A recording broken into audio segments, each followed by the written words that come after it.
Ako ang inyong Lolo Pael. At ako naman si Kabanong. At ito ang aming kwento.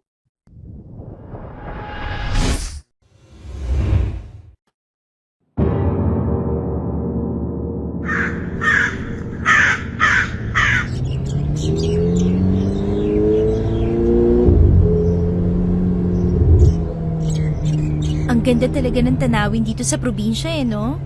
Ang tahimik at walang traffic. Napakasarap tumira at magmuni-muni sa lugar na to. Kaya nga ako sumama dito dahil alam kong marerelax kong isip ko dahil sa mga tanawin dito. Tingnan mo sa labas puro punong nakikita natin, hindi building at kung ano-ano pang sasakyan na palagi natin nakikita sa syudad. Hindi rin mausok. Pero hindi ba kayo natatakot guys? Sobrang tahimik, puro puno. Kung masisiraan tayo dito, wala agad makakatulong sa atin. Nakakatakot naman dito. Ganito yung nakikita ko sa mga palabas Ano ka ba naman, Roxanne? Ayan ka na naman sa pag-iisip mo ng mga nakakatakot. Tigilan mo nga yan. Malamang nasa probinsya tayo, puro puno talaga dito. Oo nga naman, Roxanne. Tsaka bakit ka ba sumama sa amin na magbakasyon sa bahay ni Lola Mary kung natatakot ka pala? Wala akong naalala na nagpaalam ka kay Mama ha. Bigla ka na lang sumama dito. Bakasyon na. Malamang sasama talaga ako. Nakaka-stress kaya sa bahay, kuya. Pasensya na, kuya at ate, ha? First time ko kasi mapadpad sa lugar na maraming puno. Alam niyo naman, laking syudad ako.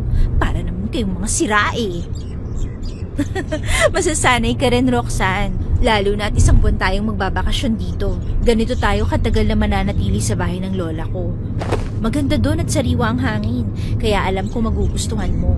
Tsaka napapagod na ako magtrabaho sa Maynila Kaya kailangan kong i-relax ang isip ko. Baka mabaliw ako sa dami ng trabahong ginagawa ko. Ako rin. Pakiramdam ko malaking adventure to sa buhay ko. Lalo na at kauna-unahan kong beses na nakapunta rito. Uy, teka, ano ba naman yan, Roxanne? Inubos mo na pala yung dala nating pagkain, Ngayon mo pa napansin? Walang ginawa yung kapatid mo kundi kumain ang kumain sa buong biyahe. Ubus na nga ang pagkain binili natin Napakatakaw, pero hindi naman tumataba. Uy, grabe kayo sa akin Nakakasakit kayo ng damdamin. Bakit? Totoo naman Kaya nga dinamihan ko ang pagbili ng pagkain sa syudad dahil alam kong puro pagkain lang ang aatupagin mo dito sa sasakyan. Kung hindi lang tayo talaga close na dalawa, hindi talaga kita isasama. Lugi kami ng kuya mo sa'yo Samahan niyo naman sa akin. Sigurado ka ba sa dinadaanan natin, Mary? Parang kanina pa tayo dumadaan sa lugar na to pero wala akong nakikitang bahay o kung anumang sign na nakalabas na tayo o nakarating na tayo. Parang mas lalo tayong napupunta sa gitna ng kagubatan Tama naman 5 taon lang nawala ako dito, kaya tanda ko talaga na dito kami dumadaan ni Lola, kaya imposibleng mabago agad ang daan. Pero kanina pa tayo nandito. Pakiramdam ko hindi itong daan Maraming palikong daan ang nadaanan natin kanina, kaya baka namali tayo ng napasukan. Teka, saglit Oo nga.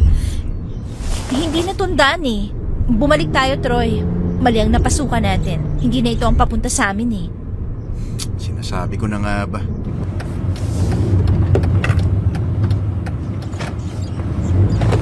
Ang galing mo manghula, kuya Paano mo nalaman? Instinct lang, Rox.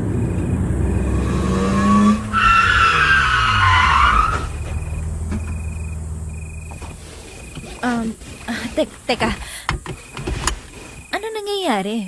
Bakit tumigil ang sasakyan natin? May problema ba, Troy? Anak ng putik, nasiraan yata tayo Ano?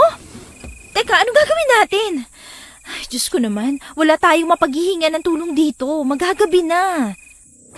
Ito na nga sinasabi ko What if may mga aswang dito? Ate Mary, ayoko pang maging hapunan ng mga ugly creatures. Ano ba naman kayo? Huwag nga kang mataranta. Hindi masusolusyonan ito kung matataranta kayo dyan. Huwag kayong mag-isip ng kung ano-ano. Pati ako nadadamay sa pagiging matarantahin ninyo Manahimik na nga lang kayo. Napaka-OA mo talaga, kuya. Bawal na ba talaga magdrama dito? Wala naman nakalagay Kailangan pa bang may nakalagay dito para manahimik ka? Dalawa na nga lang kayo magkapatid, nag-aaway pa talaga kayo. Para kayong aso't pusa. Troy, dala mo naman ang mga gamit mo sa sasakyan, di ba? Oh, nasa likod ng kotse. Bakit? Kunin natin. Tutulungan kitang ayusin ang sasakyan. Mas mapapadali tayo kung magtutulungan tayong dalawa na maayos to. May liwanag pa naman sa labas, oh. Halika na. Paano ako? Bakit? May alam ka ba kung paano maayos ang sasakyan, ha? Wala. Di dito ka na lang. Uutusan ka namin paggalawin ng manibela mamaya. Natatakot ako mag-isa dito, eh. Gusto mo palit tayo? Doon ka sa labas. Dito kami ni Mary sa loob. Gusto mo? Joke lang, kuya. Labas na kayo. Sige na. Sigaw lang kayo kung may kailangan kayo, ha? Ay, naku, ewan ko sa inyong dalawa. Magkapatid nga kayo.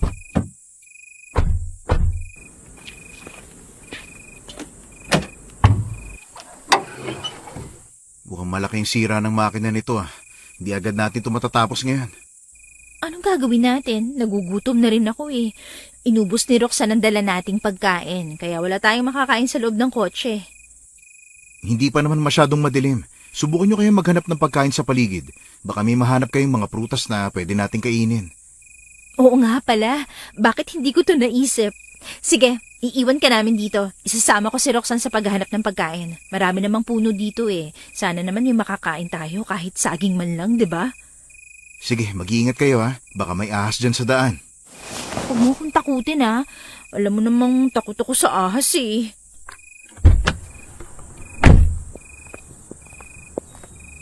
Saan tayo pupunta, ate? Malamang maghahanap tayo ng pagkain sa gubat. Kung hindi ka lang kumain sa biyahe kanina, di sana hindi tayo naghahanap ng pagkain dito sa gubat. Ate naman hindi ko naman kasi naisip na mangyayari to. Kung alam ko lang, di sana bumili ako ng maraming pagkain. Hoy, bawang lang ang naiwang pagkain dun, eh. Ako rin. Ay, naku. Nagbakasyon nga tayo para mawala ang stress ko. Pero sa biyahe pa lang, nauubos na ang pasensya ko. Hindi ba tayo pagagalitan na may-ari ng mga tanim dito, ate? Kung kukuha lang tayo ng mga bunga ng hindi nagpapaalam? Baka arestuhin agad tayo, eh. Naghahanap nga lang tayo ng makakain, nakulong pa, di ba? Masyadong tahimik ang paligid at wala akong nakikitang may bahay dito. Kaya baka walang may-ari nito. Pwede ba yun, ate? May tanim pero walang may-ari? Oo, may mga ligaw talaga ng mga pananim. Dahil sa tagal ng panahon, dumadami sila.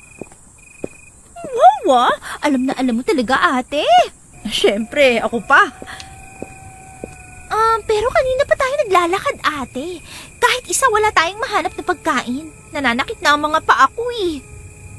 Maraming puno ng saging pero wala namang mga bunga. Ang iba, hindi pa pwedeng kainin. Mag-iingat ka, ha? Baka may mga butas ang lupa. Napakamalas natin. Bumalik na kaya tayo, ate.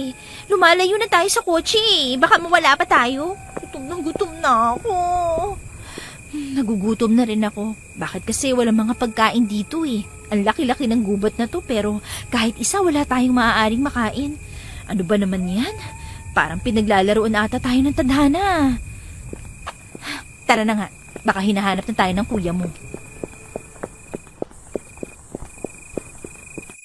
Oh, bakit ganyan ang mga mukha nyo? Wala kaming pagkaing nakita. Mamatay ata tayo sa gutom nito. Hindi ka mamamatay kung hindi ka makakakain ngayon, Roxanne. Ay, masyado tayong malas ngayon ah. Dahil hindi pa rin umaandar yung sasakyan hanggang ngayon. Hayaan mo muna yan. Magpahinga muna tayo. Bukas na natin yan problemahin. Magagabi na, hindi na natin maaanindag ang mga sira dyan. Ikaw na rin ang nagsabi, hindi tayo mamamatay kung hindi tayo makakakain ngayong gabi. Para naman hindi tayo sanay nung nag-aaral pa tayo. Oo nga eh. Bumagsak man ang katawan, wag lang ang subject. Mabuti na lang talaga at hindi kayo nasiraan ng bait o nag-aaral pa kayo no? Di naman. Muntik lang.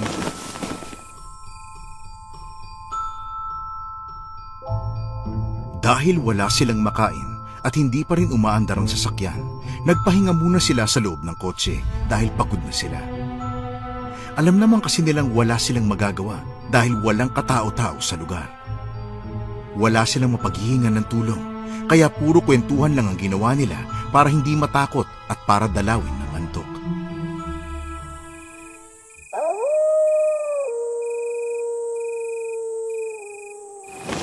Naiihi ako, Roxanne.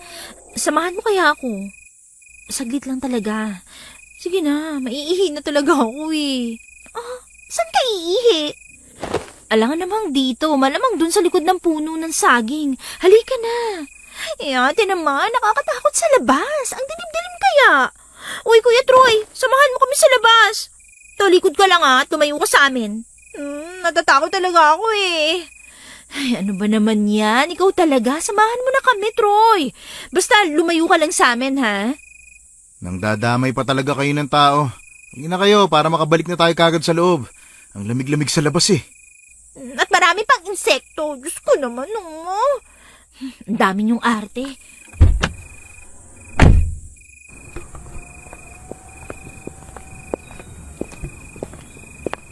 O, Troy, wag kang lilingon, ha?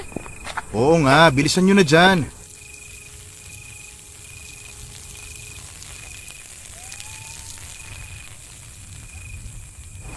Tapos na ako.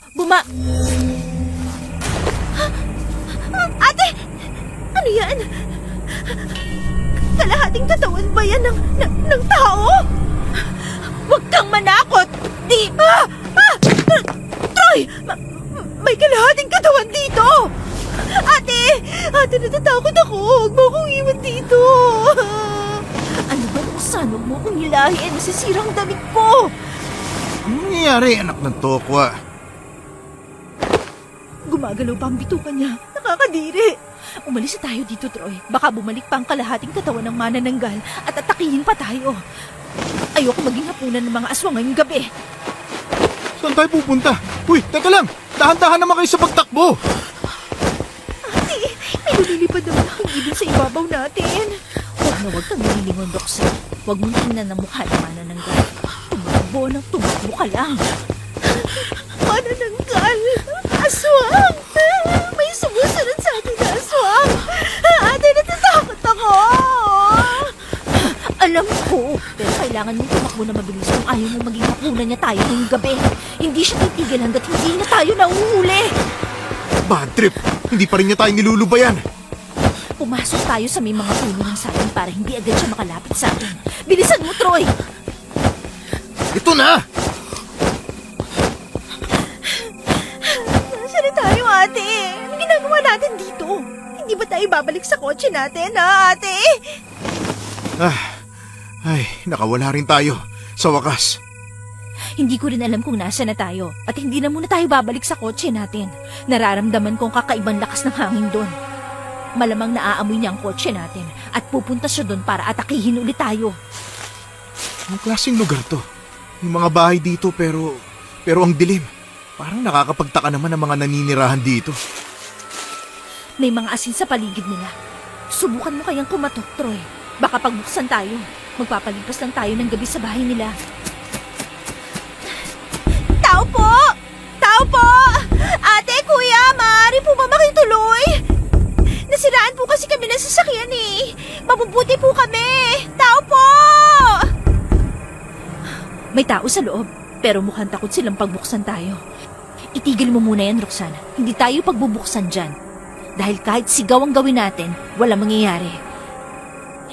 Saan tayo pupunta nito? Subukan nating maglakad pa sa unahan. May mga bahay pa naman siguro doon. Subukan natin. Sabi ko na nga ba may bahay dito. Pero nasa liblib na lugar tayo.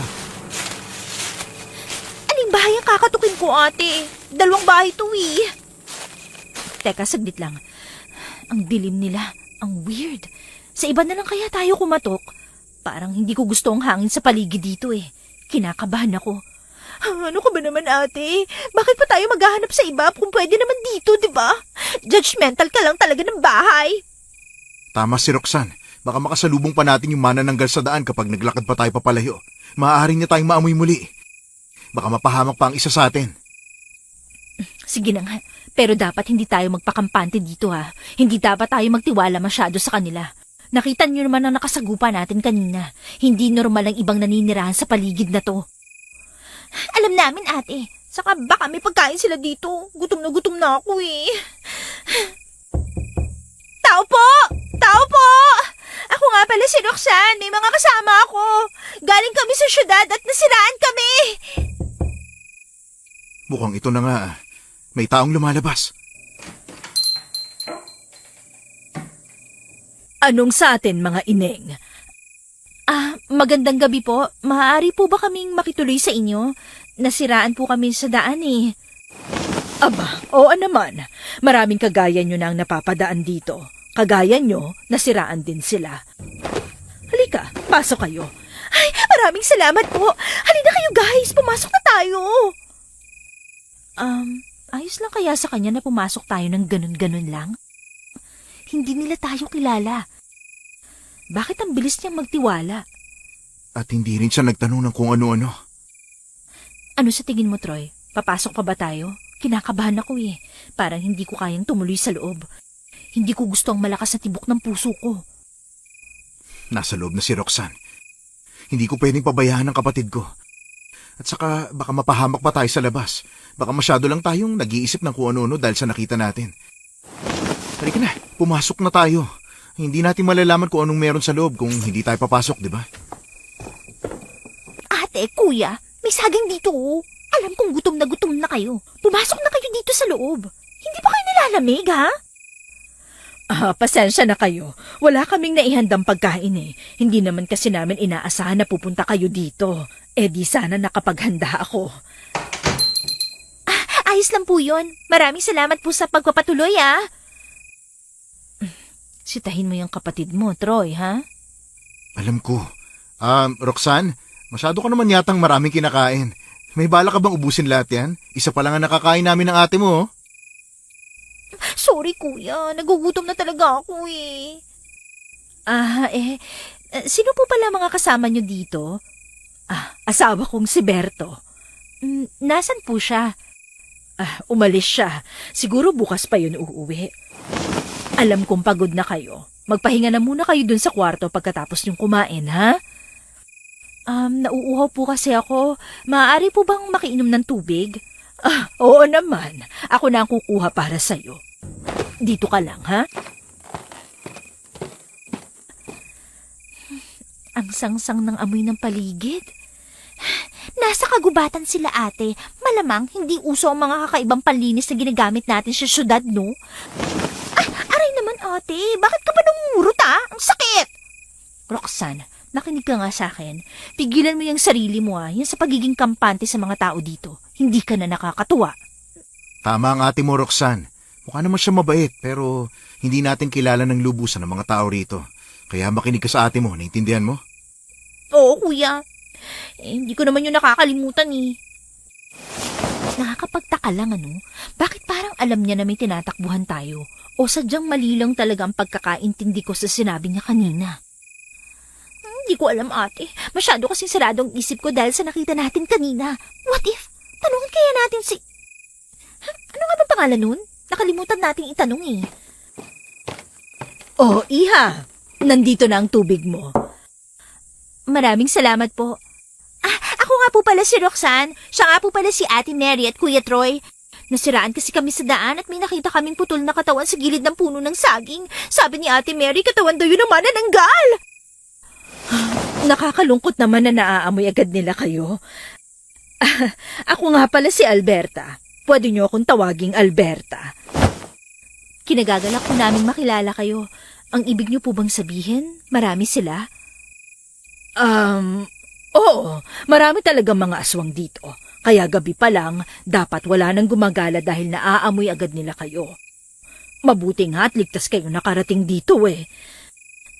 Hindi kasi kami pinagbuksan ng pinto dun sa kabilang bahay. Akala siguro nila masamang tao kami.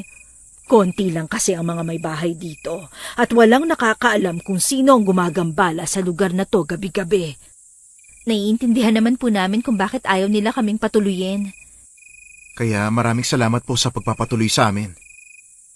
Aba, walang problema sa akin. Natutuwa nga ako na dito kayo pumunta. Hindi ako mahihirapan. Ano pong ibig niyong sabihin? Ang ibig kong sabihin, yung matulog ngayong gabi. Takot din kasi ako mag-isa dito. Oo nga po pala. Umalis kasi yung asawa niyo. O siya, magpahinga na kayo. Dito kayo matutulog sa kwartong ito. Pasensya ka na kung medyo magulo at maliit. Ayos lang po, kami na nga po itong nakakaabala sa inyo eh. Magrereklamo pa po ba kami? O siya, iiwan ko na kayo para makapagpahinga na kayo. Maraming salamat po. Sa gitna niyo ako, ate, ha? Natatakot ako sa gilid matulog eh. Matulog na tayo. Good night, guys. Good night, ate.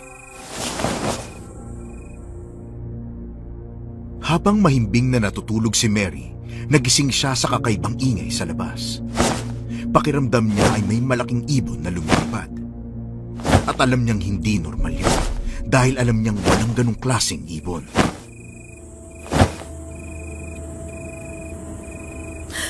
Roxanne, gising! Ay, ano ba yan, ate? Naririnig mo ba yun? Ano ba? Ate, inaantok pa yung tao eh. Alam ko, pero may kakaiba talaga sa labas. Pakiramdam ko nasa labas ng bahay na tong manananggal. Ay, alam mo ate, nag-overthink ka lang eh. Kung ako sa'yo, matulog ka na lang ulit. Pagod lang yan. Lalabasin ko siya. Lalabas ako ng kwarto. Titingnan ko lang saglit. Hindi talaga ako makakampante hanggat hindi ako siguradong ligtas tayo. Ano? Nahihibang ka na ba? Gusto mo talaga mapahamak, ha? Hindi. Dito ka lang. Sa ayaw at sa gusto mo, matutulog ka. Hindi ka superhero, ate, ha? Kaya tumigil ka dyan. Paano kapag inatake tayo dito sa loob? Ate, nasa loob naman tayo ng bahay. Kaya kung totoo man yung sinasabi mo, hindi yan makakapasok dito. Safe tayo sa loob ng bahay, no? Hindi tayo sigurado dyan, Roxanne. Ay, matulog ka na, ate. Alam ko, nag-aalala ka sa kaligtasan natin. Pero kailangan mo rin pagpahingang isip mo. Baka magkasakit ka niyan. Sige ka. Siguro nga. Matulog ka na nga lang ulit. Matutulog na rin ako. Dahil alam ni Mary na wala siyang magagawa, natulog na lang ulit siya. Kinabukasan, sinabi agad ni Mary sa mga kasamahan ang lahat ng hinala niya habang nasa hapagkainan. Mabuti na lang at hindi sumabay sa pagkain si Aling Alberta at ang asawa nito nakakauwi lang dahil tapos na raw silang kumain. Kaya malaya si Mary na kausapin ang mga kasama. Sinasabi ko na nga ba, Troy? May something talaga sa bahay na to. Hindi ako maayos na nakatulog kagabi dahil sa tunog na yun. Parang sa bahay na to mismo siya pumasok. Ate, baka hangin lang talaga yun. Alam mo namang maraming puno dito, di ba? Kaya malakas ang hangin.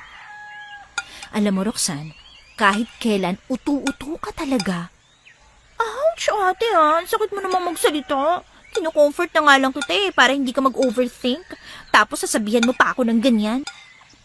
Grabe na talaga kayo sa akin. Hindi kasi nakakatulong. At ito pa, walang lasa ang pagkain na iniwan niya para sa atin. Tikman nyo, hindi ba nakakapagtaka to? Sigurado ka, ate? Hindi ko pa natitikman ang mga pagkaing luto nila. Takam na takam pa naman akong kumain. Posible ba na tao yan, te? Ayoko maging cannibal. Hindi ko kaya kumain ng laman loob ng tao, Hindi yun ang ibig kong sabihin, Roxanne. Totoong karne ng hayop naman to.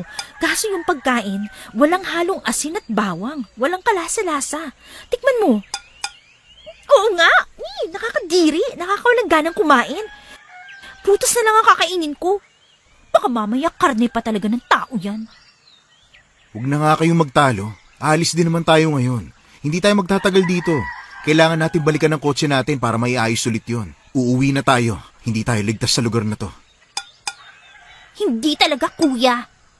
Mabuti pa nga. Hindi ako matatahimik hanggat narito pa tayo. Kung ganun, bilisan nyo ng pagkain dyan. Kakausapin pa natin ang mag-asawa dito at magpapaalam na aalis na tayo. Magiging bastos kung aalis kagad tayo nang walang paalam. Wala na akong ganang kumain. Busog na rin ako sa kinain kong saging kanina.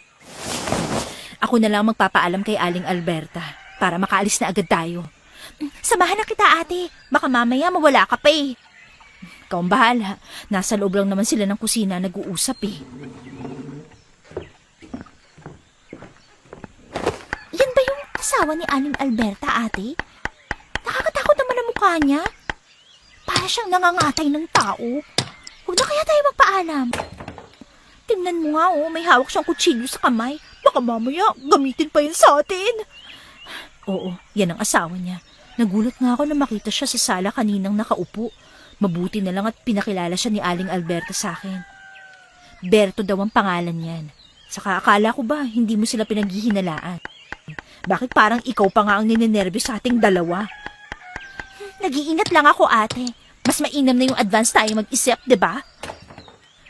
Ewan ko sa'yo. Kumalma ka nga. Baka malaman pa nilang pinaghihinalaan natin sila.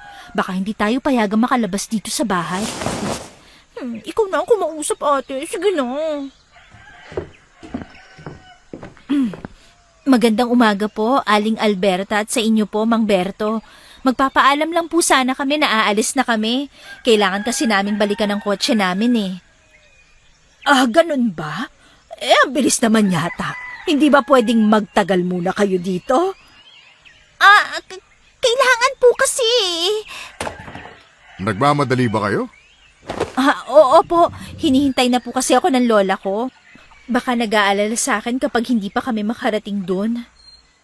Sayang naman. May handaan na magaganap mamayang gabi. Kaarawan kasi ng kapitbahay namin eh. Tapos kami-kami lang din ang kakain. Anak ko, maraming salamat po sa anyaya, pero kailangan na po kasi talaga naming umalis. Naiintindihan namin, Iha. Gusto niyo bang ihatid na namin kayo?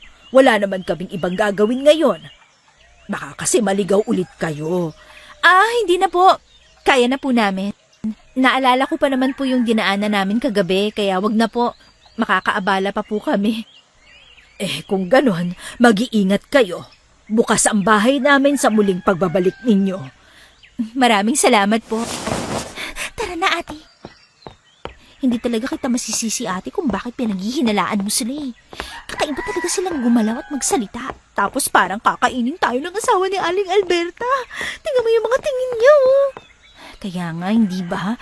Sa kakita mo yung mga ngiti nila, nakakapangilabot, di ba? Ayos na ba? Oo, kuya.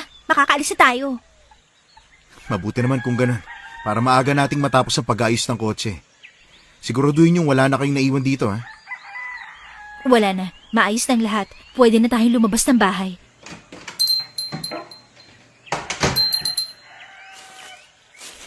Hindi lang pala sila Aling Alberta ang may weird na personality, ate.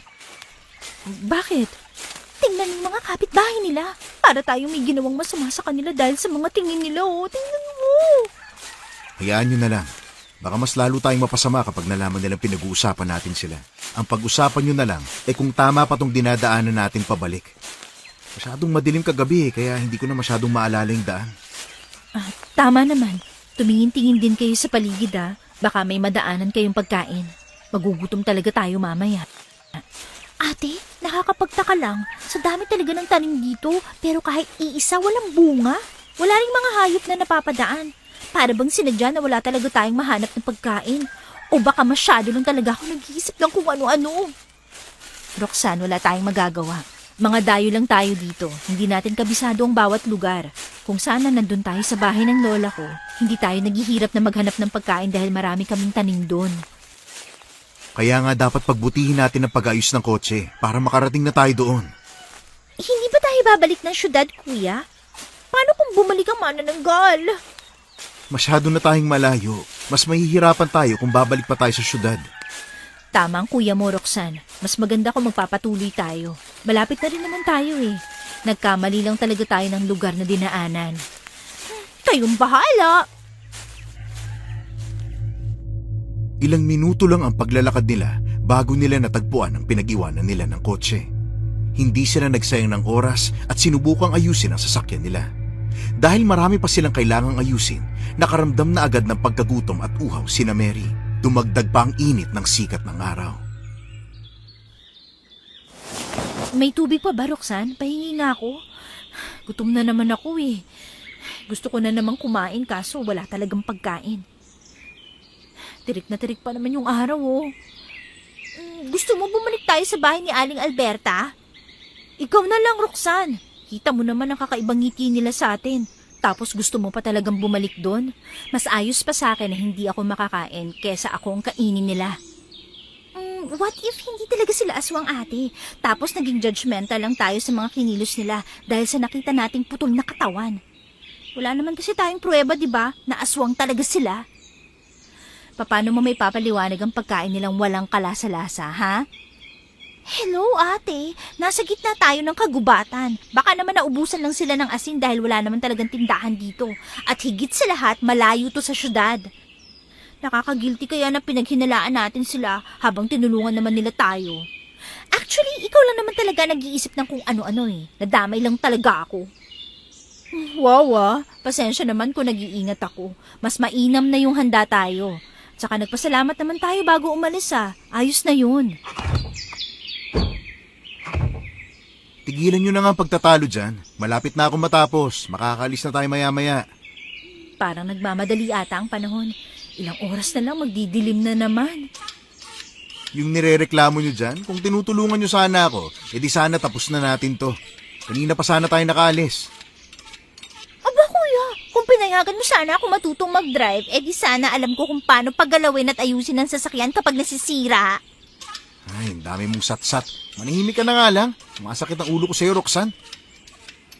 Parang maayos na ata siya, Troy. Susubukan kong paandarin ng manibela sa loob. Tapos tingnan mo kung gumagana ba ang lahat. Dahan-dahanin mo lang ang pagpapaandar. Baka may masira ulit. Titingnan ko yung makina.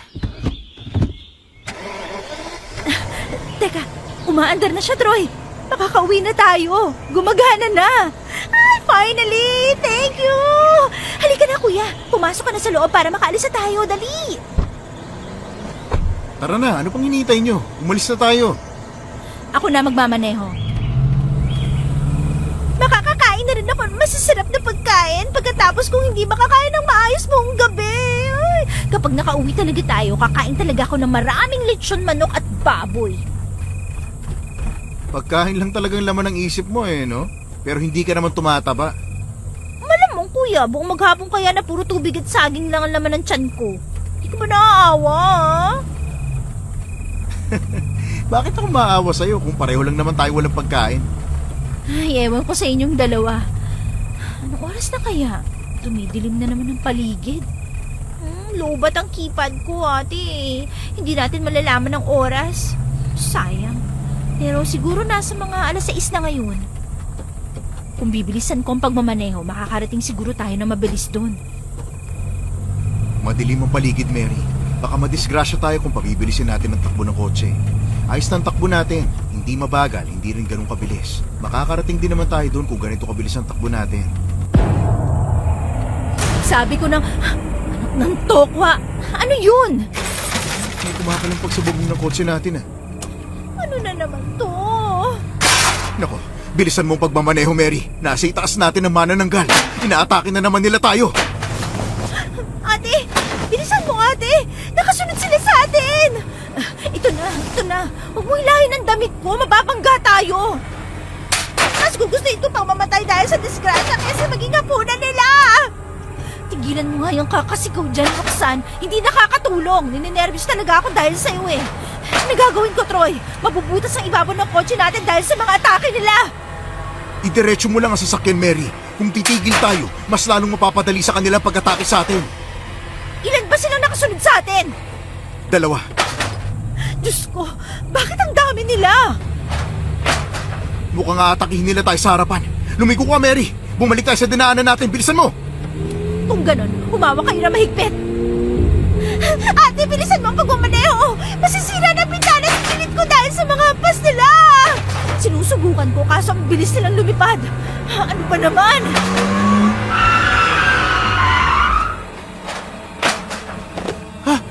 Anong nangyayari? Bakit tayo huminto, ate? Tumigil na naman sa pagana ang makina. Mukhang may sira na naman ang sasakyan. Ano? Anong gagawin natin ngayon? Troy, nasa na mga tools na ginamit natin kanina sa pag-ayos ng mga makina, ha? Nasa gilid ng upuan ko. Bakit? Kunin mo! Lalabas tayo!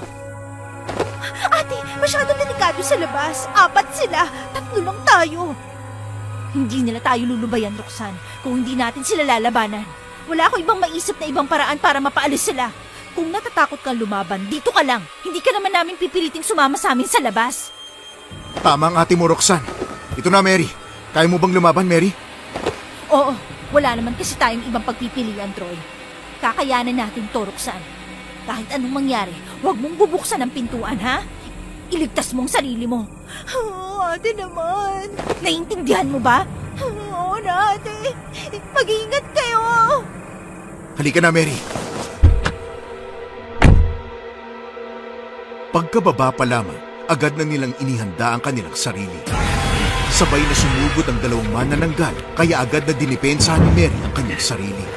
Alam niyang mahihirapan siyang abutin ang mga manananggal dahil lumilipad ito. Kaya hinintay niya itong bumaba sa kanya bago niya ibinato ang isang hawak ng tool sa pakpak nito. Pagkatapos ay sinaksak ang katawan ng manananggal gamit ang screwdriver. Ganon din si Troy sa gilid niya. Hayop kang babae ka! Anong karapatan mong saktan ako sa loob ng teritoryo ko? Hoy, pangit na manananggal. Sa ating dalawa, ikaw ang mas mukhang hayop. At hindi nyo to teritoryo. Nangaangkin lang talaga kayo. At hindi nyo ba kami tatantalan, ha? Wala kaming masamang ginawa sa inyo. Wala rin kayong karapatan para takutin kami ng ganito.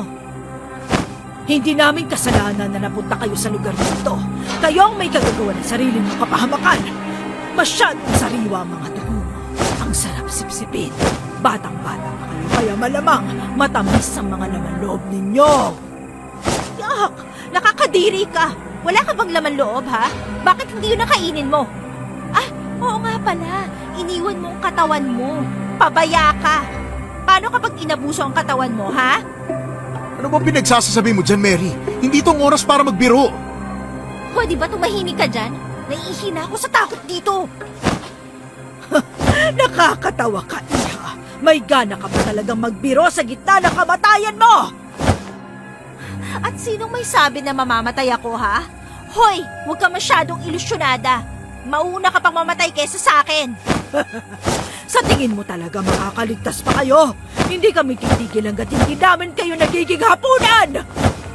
At hindi rin kami titigil hanggat hindi namin kayo mapapabagsak. Troy, kaya mo pa ba? May sugat ka ba? Maliit lang nakalmot ang natamo ko. Wala kang dapat ikabahala.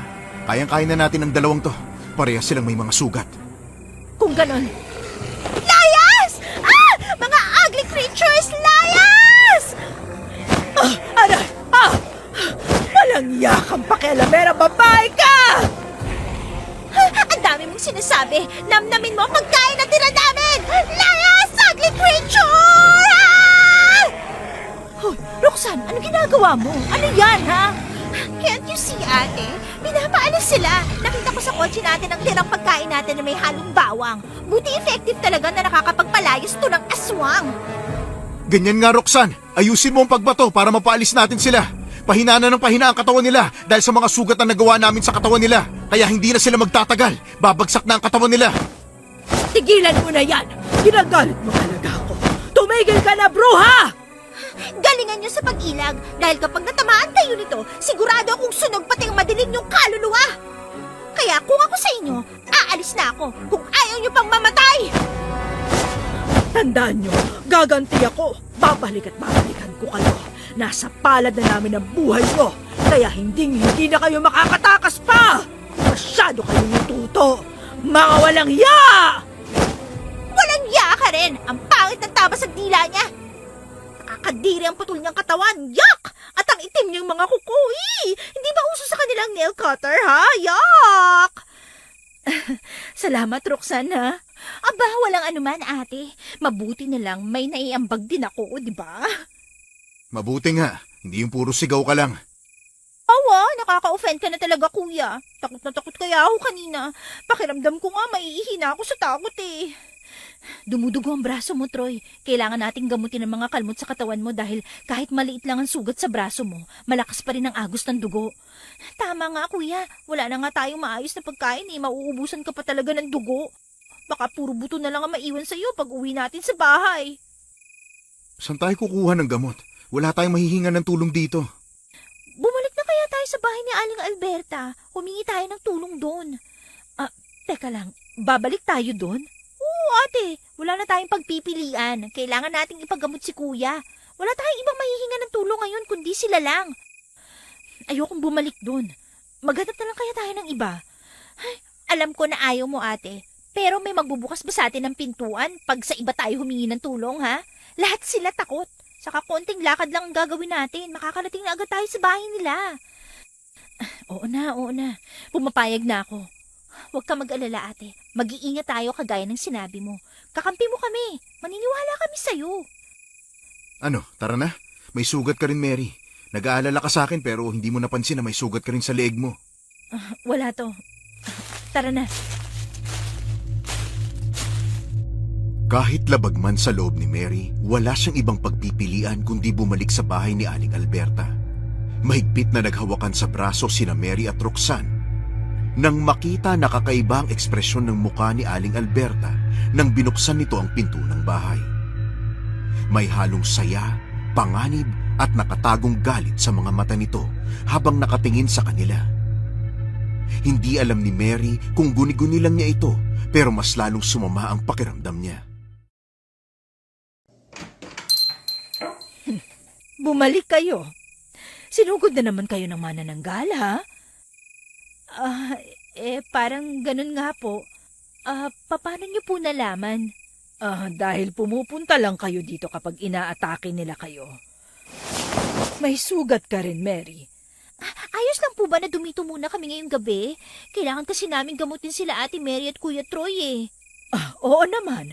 Welcome na welcome kayo sa bahay ko palagi. Walang problema sa akin. Alam ko namang babalik talaga kayo dito. Kukuha lang ako ng gamot sa kusina. Parang alam ko ng pakiramdam na nararamdaman mo, Ate Mary. Mabuti naman at ligtas kayo nakabalik dito. Ay! Ano ka ng aswang? Lumayo ka sa akin, demonyo! Ate, si Mang Berto yan! Hala, pasensya na po, Mang Berto. Hindi ko kasi napansin ang paglapit mo. Pasensya na po. Ayos lang. Mukhang gutom na kayo. May dala akong pagkain. Kainin nyo na to. Mawalang galang na po, pero may asin po ba kayo dito? Wala kasing lasa ang karne ng baboy eh. Wala po ba talaga kayong asin dito? Klaseng tanong yan, Mary. Pasensya na iha ha, pero wala kaming asin dito. Malayo kami sa syudad, kaya wala kaming imbak na asin dito.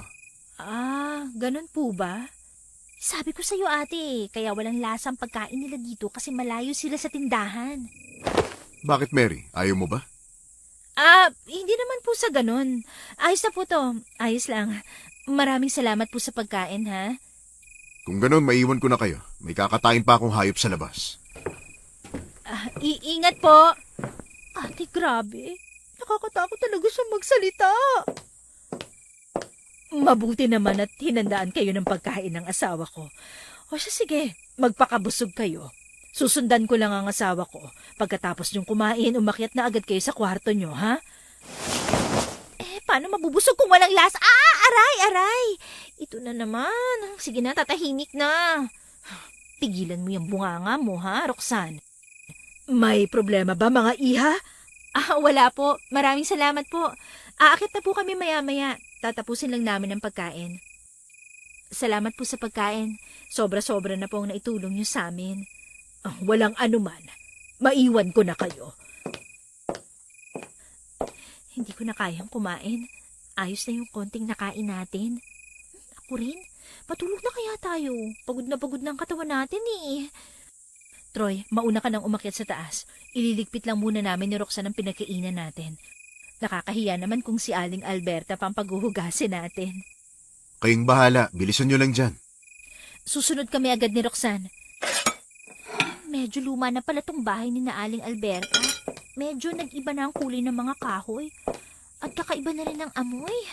Oo nga, marami silang patalim. Malamang matagal na sila dito.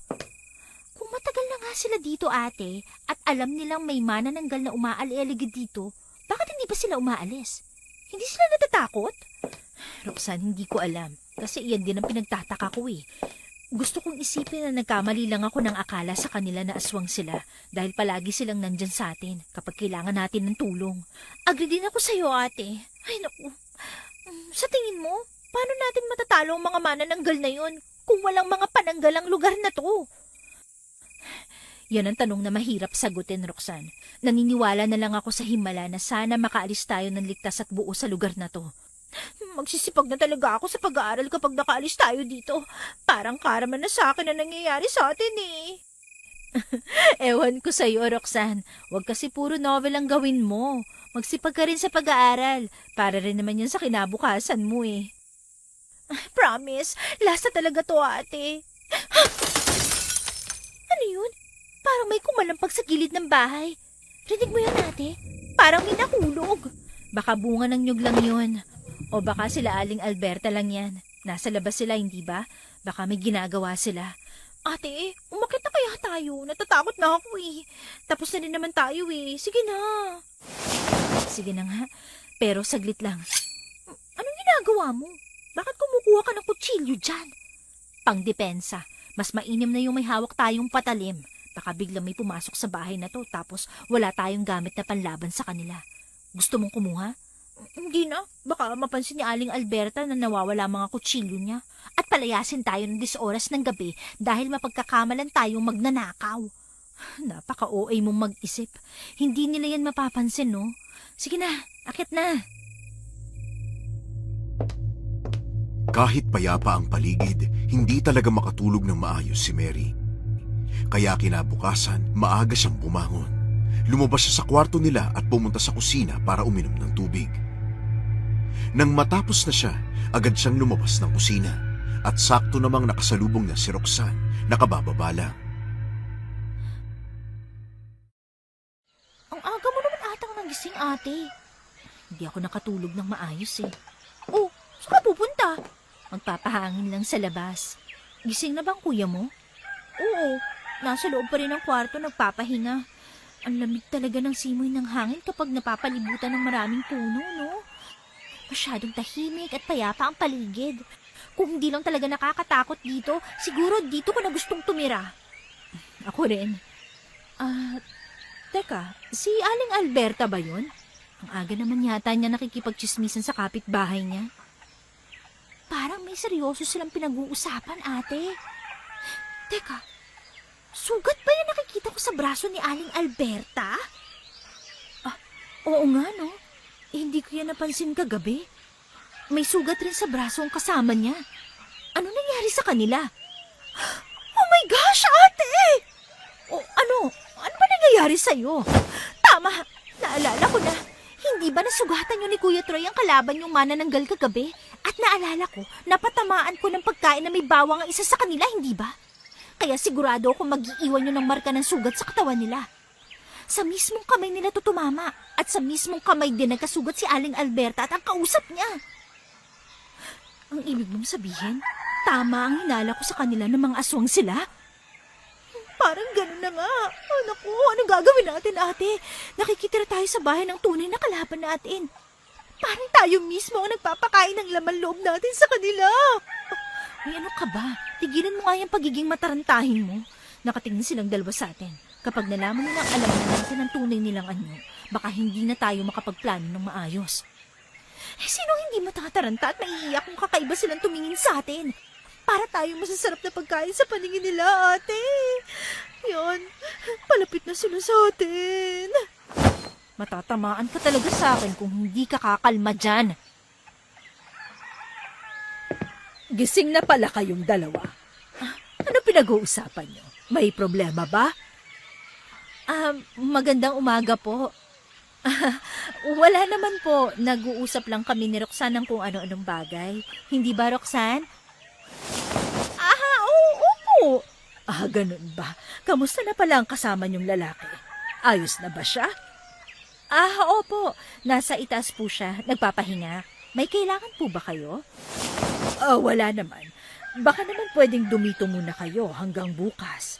Total, 2 araw na kayong pabalik-balik dito. Bakit po? Ano pong meron? Baka mapahamak na naman kasi ulit kayo. Inaalala ko lang kayo, lalo na at hindi patuloy ang gumagaling ang sugat nyo ni Troy.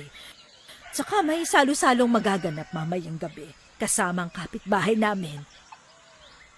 Iyan po ba yung pinag-usapan nyo kanina? Oo, payag ba kayo? Pag-uusapan muna naming 3 to, Aling Alberta. Sige, sayang naman kasi kung wala kayo.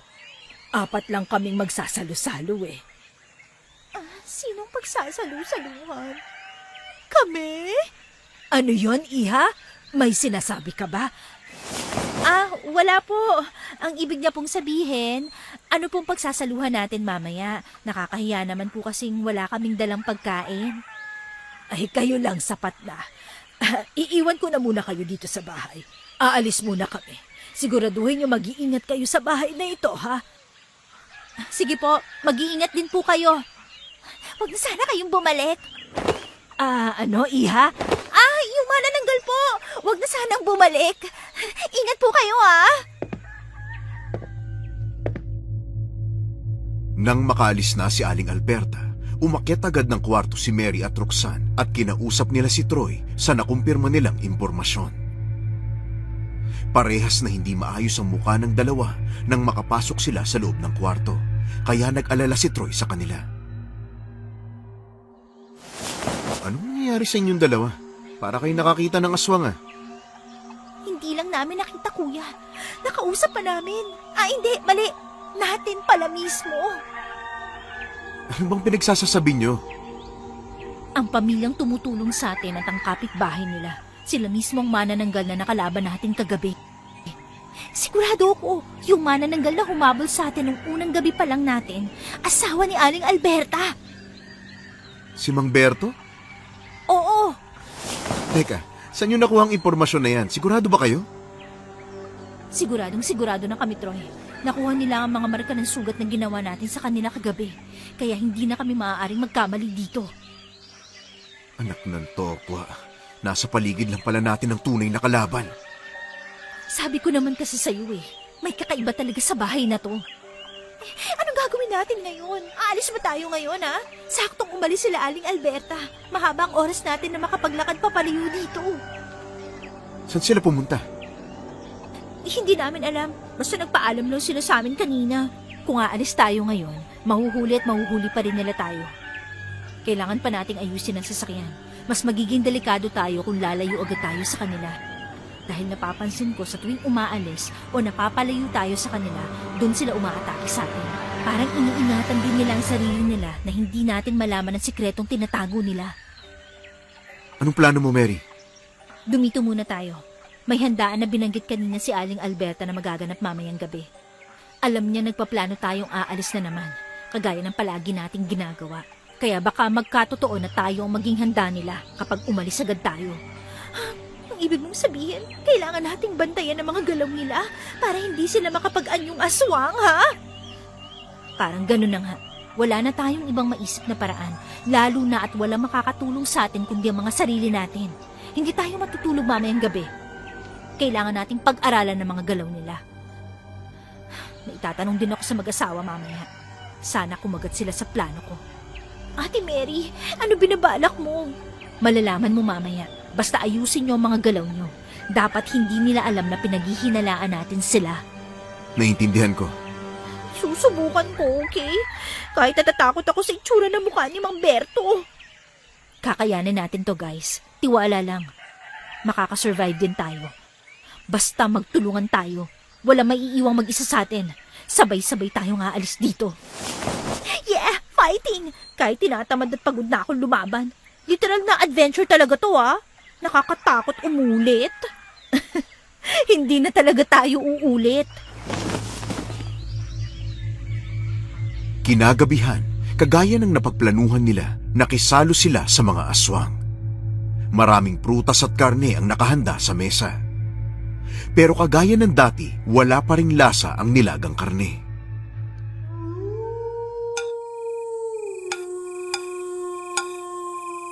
Mabuti naman at hindi pa kayo umaalis. Sayang. Sayang ang ano po? Ang mga pagkaing inihanda namin para sa inyo. Kung umalis kayo, masasayang naman ito. Walang kakain. Saan nyo naman po nakita mga prutas na to? Ilang beses na kasi kaming naghahanap ng mga prutas sa gubat pero wala kahit isa. Nakukuha namin yan sa kabilang gubat. Minsan, sa bundok. Paano nyo nakukuha mga prutas na to kung sa malayong lugar nyo pala to nakikita? Nililipad nyo po ba? Aray! Ay, hindi. Joke lang po. Akong kumuha niyan sa gubat. Nakikita ko yan sa pangangaso ko. Ah, ganun po ba? Ang tamis kasi ng mga prutas, nakakabusog. Ah, sige lang.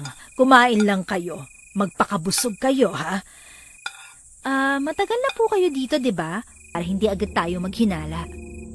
Mabuti na lang at sinagot kagad tayo ni Mang Berto. Hindi na natin kailangan utuin at pilitin ng matanda niyang asawa para sabihin sa atin. Ngayong marami na tayong nalalaman, dito natin tatapusin ang lahat, okay? Tapusin na natin to. Kumilos na tayo bago pa nila tayo maunahan. Hindi dapat magwagi ang masamang balak nila sa atin. Marami silang patalim sa ibaba, di ba? Kunin natin yun para may mga panlaban tayo habang hinahanap natin ang mga halaman na yon. Tama. Dahil sa oras na lumabas tayo sa bahay na to, mabilis nila tayong maaamoy. Teka, parang nakakarinig ako ng yapak ng paa. Humiga na tayo. Parang titingnan nila tayo eh. Mabilis na nagpanggap na tulog ang tatlo hanggang sa dumating ang oras na hinihintay nila. Mabilis silang bumangon sa hinihigaan at pumunta sa kusina. Sigurado ka ba ate na umalis na sila? Baka mahuli nila tayo nakikialam sa kusina nila. Oo nga, bumaba ako dito kagabi. Wala sila, kaya sigurado ako. Ang dami nilang patalim dito. Kukunin ba natin lahat to? What if lahat ng kutsilo at itak na yan ang ginagamit nila sa paghiwa ng mga laman loob ng mga tao na bibiktima nila? Nahimik ka nga dyan, Roxanne. Nakakadiri Pero huwag muna nating isipin yan. Wala na tayong choice. Sabi ko nga mananahimik na ako eh. Pumili na kayo ng madali nyo magagamit na patalim. Yung mga naiwan, itatago natin para hindi nila magamit. Okay na kami. Tara na. Ang lamig ng simoy ng hangin. Anong giniginawa ko? Mabuti na lang at maliwanag ang sinag ng buwan. Hindi tayo mahihirapan maglakad ngayong gabi. Lumingon-lingon kayo sa paligid nyo. Baka nandyan lang siya sa malapit. Troy, nandito nga talaga. Ano? Nasaan? Ayun, may putol na katawan. Yan yung kalahating katawan ni Aling Alberta, hindi ba? Nakalabas lahat ng bitukan niya. Ate, tumakbo na tayo. Natatakot na talaga ako. Baka bumalik pa yung ulo niyan. Halika na, ate, please. Halika na, Mary! Takbo na! Iiwan na lang natin ng ganun-ganun lang ang katawan ng manananggala, Anong gusto mong gawin natin? Wala pa tayong pangontra na pwede nating ilagay dyan. Oo nga, ate. At saka baka bumalik na si Aling Alberta at ang kasamahan niya. Hindi pwede. Tulungan niyo akong buhatin to. Teka lang, anong ginagawa mo? Saan mo yan dadalhin? Buo pa naman ang katawan mo, ate. Bakit mo pa bibit-bitin ang pang-iba mong katawan ng matanda na yan? Baka mamaya hindi yan naligo. Kakalat pa ang amoy niyan. Gaga, itatago natin ang katawan niya. Ano? Sigurado ka ba? Oo. Kung pinapahirapan nila tayo, dapat pahirapan din natin siya. Hindi ako papayag na hindi tayo makaganti. Lintik lang ang walang ganti. Mauta ka talaga, ate. Kaya idol na idol kita eh. Ay, ewan ko sa inyong dalawa. Tulungan nyo na lang akong buhatin to para makaalis na tayo. May nakikita akong masukal na damo. Doon natin ilagay. Good luck na lang sa kanya. Sana makita niyo to bago magliwanag. Kasi kung hindi, goodbye sa katawan niyang masusunog.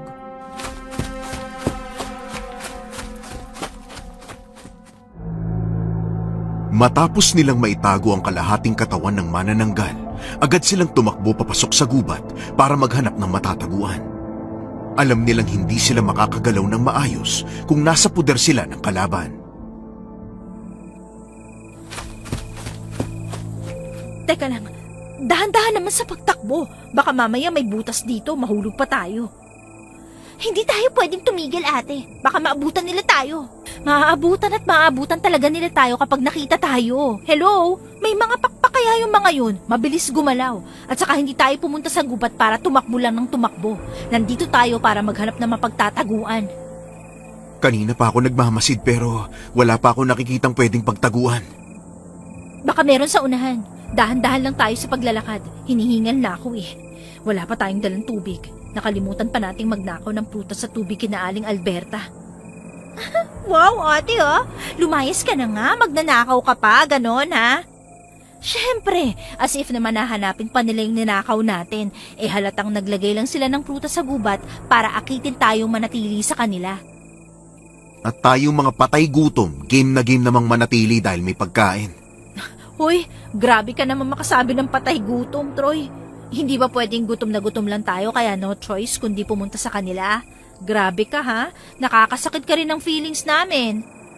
Oo nga, at saka sa aming tatlo, ikaw ang may pinakamaraming kinain na prutas. Kaya ikaw lang ang natatamaan sa sinabi mo. Wow ha, pinagtutulungan nyo na ako ngayon. What if iwan ko kayo ha? What if din na ilibing kita ng buhay dito? Uy, joke lang naman. Re-reglayin ka na ba, Mary? Masyado namang mainit ang ulo mo, hindi ka na mabiro. Relax ka lang. Umiinit talaga ang ulo ko kasi wala na nga akong pera, wala pa tayong pagkain. Tapos napunta pa tayo sa ganitong sitwasyon. Ay, Diyos ko naman. Siguro ito na yung kabayaran ko sa mga pinaggagawa kong kalukuhan sa buhay. Same ate. Pag nakauwi tayo, pagmumuni-munihan ko lahat ng kasalanan ko sa buhay. Magpapakabait na ako at hindi na ako magpapasaway. Sinabi mo yan, Roxanne ha? Naaalala ko lahat ng sinabi mo. Kapag hindi mo yan tinupad, pag uwi natin, itatapon talaga kita sa basurahan. As if naman kaya mo. Teka, pwede ba? Manahimik na muna kayo? Kahit saglit lang, ha? Bakit ate? May problema ba? Para kasing may kakaibang tunog sa paligid. Parang may lumilipad na papalapit sa atin. Ha? Ibig mong sabihin? Troyo ko! Atakihin ka nila! Uy! Ang bilis naman yata nilang nakarating. Ayos ka lang? Natamaan ka ba ng mga kuko nila? Hindi, ayos lang ako. Hindi sila nagtagumpay na dagitin ako. Ito yung dalawang kapitbahay nila Mang Berto, di ba? Oo, sila nga. Hindi na nga kagandahan sa personal, naging aswang pa. Ano bang akala nila? Ikakaganda nila ang pagiging aswang? Ay, Diyos ko, mas lalo silang pumangit. Nakakatakot ang itsura. Ang itim ng mukha't kuko. Tapos magulo pa ang buhok. Akala mo di sinuklayan ng 1 taon. Nasa bingit ng tayo ng kamatayan, Roxanne. May gana ka pang manlait. Ihanda niyo ang mga patalim niyo. Susubukan nating pabagsakin ang dalawang to. Roxanne, tulungan mo ang kuya mo. Hindi pa maayos ang braso niya. Ako nang bahala sa isa. Sige po, ate. Mahigpit na hinawakan ni Mary ang kanyang kutsilyo at mabilis siyang umikot sa likod ng isang puno upang akitin ang manananggal na bumaba at umatake. Nang bumaba ito, mabilis niya itong sinaksak sa tagiliran at sinipa sa ere bago pa siya nito mapansin. Napasigaw ang manananggal sa sakit. Bago pa ito makalipad muli, sinundan ito ni Mary ng isa pang saksak, dahilan upang mahulog ito sa lupa at mawalan ng buhay. Ganon din ang ginawa ni na Roxanne at Troy sa kalaban nila. Ate, ayos ka lang. Ayos lang ako. Kayo, nasa na ang kalaban nyo? Wala na. Nanahimik na. Kasama na si Satanas. Sa'yo ba, ate? Nasa na yung isang ugly creature? Sumama na sa kalaban nyo. Double date daw sila ni Lucifer sa impyerno. Wow! Ang galing mo, ate, ha? Nakaya mong pabagsakin mag-isa yun. Samantalang kami ni Kuya, kailangan pang pagtulungan. Apir nga, ate. Ang gagaling natin. Natalo rin namin yon, kaya magaling din kami. Huwag ka masyadong pabida, ha? Ewan ko sa'yo. Troy, ayos ka lang ba? Hindi ba kumikirot ang sugat mo? Hindi naman. May nakita akong malaking puno doon. Pwede tayong magtago't magpahinga sa mga ugat nito. Napapalibutan din yun ng malalaking damo, kaya hindi tayo kaagad makikita ron. Kuya, paano kung may malalaking ahas doon? Gaya sa mga palabas. OMG, paano kung lamunin ako ng malaking ahas, tapos hindi agad ako mamamatay? Di ilang araw ko maninirahan sa tiyan niya. Oh gosh, walang katapusang katatakutan to. Anong gusto mo, Roxanne? Tuklawin ka ng ahas o gawing hapunan ng mga manananggal? Mas nakakatakot yung manananggal. Kukunin pa lahat ng laman loob mo. Stop it, kuya. Nakakadiring pakinggan. Sige na, pupunta na tayo. Nag-isip lang naman ako sa mga posibleng mangyari. Ipanalangin na lang natin na walang ahas doon. Wala naman kasi tayo mapagpipilian. Halina kayo. Nang marating nila ang punong sinasabi ni Troy, agad silang nagpahinga at natulog. Kailangan nilang makabawi ng lakas para sa mga plano kinabukasan. kuya. Nagugutom na naman ako. Magtatanghali na. Hindi pa rin tayo kumakain. Sumasakit na yung tiyan ko eh. Magiging skeleton na talaga ako pag uwi ng bahay nito. Wala na talaga ako maayos na kain. Huwag ka sa akin magreklamo. Pareho lang naman tayo eh. Subukan kaya nating maghanap ng makakain. Nagugutom na rin ako eh. Saka kailangan nating hanapin ng 3 panlaban na gagamitin natin. Halina kayo. Samahan niyo ako. Hindi pwedeng mag-aksaya tayo ng oras. Oh my gosh, maglalakad na naman tayo. Walang katapusang lakaran to ah. Anong gusto mo? Maglakad o mamatay sa gutom? Siyempre kuya, ang maglakad. Nakatayo na kaya ako, di ba? Ready na ako maghanap ng pagkain. Sino bang tatanggi sa pagkain? Grasya na tatanggihan pa? Masama yun. Yun naman pala eh. Tara na. Sandali lang. Parang may nakikita akong prutas. Tama, may bayabas at rambutan dito. Ayos! May konti ring saging sa kabila at abukado. Sakto to para hindi tumunog ang tiyan natin. Nakus naman, parang sinuwerte tayo ngayon ah. Ang daming pwedeng kainin. Magkakalaman na ulit ang tiyan ko. Kahit puro prutas lang to at walang kanin, ayos na rin. Maswerte talaga tayo ngayon. Kahit papano, hindi tayo mahihilo sa gutom. May lakas tayo para lumaban sa mga aswang. Ngayon, yung mga halamang gamot at sanga ng puno naman ang hahanapin natin. Hindi na natin kailangang hanapin pa, Troy. Tumingala ka lang. Nasa ibabaw mo na. Yung punong matinik na yan, katmon yan. At yung parang ugat na nakapulupot sa katawan ng puno, yan yung panyawa na sinasabi nila. Ate, sigurado ka ba dyan? Oo naman. Para ka namang walang tiwala sa akin. Kilala ko yung mga tanim na yan. Hindi ko lang alam dati na pangontra pala sila sa mga aswang. Hindi kasi naikwento sa akin eh. Aba, ano pang hinihintay natin? Akyatin na natin. Sayang ang oras. Ako na nga akyat. Baka mabalian pa kayo ng buto kapag nahulog kayo. Kaya mo ba? Oo, kaya ko to. Maghanap na lang kayo ng iba habang umaakyat ako para mas mapabilis tayo. 2 lang naman ang kailangan natin. Makahiya at yung isa pa. Nasa lupa lang ang makahiya, kaya mamaya na natin kunin para hindi agad malanta. Sanga lang naman ang kukunin ko sa katmon, di ba? Oo, at yung panyawan din. Pero mag-iingat ka, mapait yan.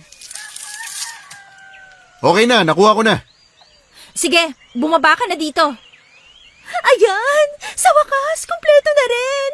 May panlaban na rin tayo kahit papano. Hindi lang puro patalim. Mahihirapan tayo kung lumilipad ang mga kalaban. Tama. Sa tingin mo ate, nahanap na kaya ni Aling Alberta ang katawan niya? Aba malay ko.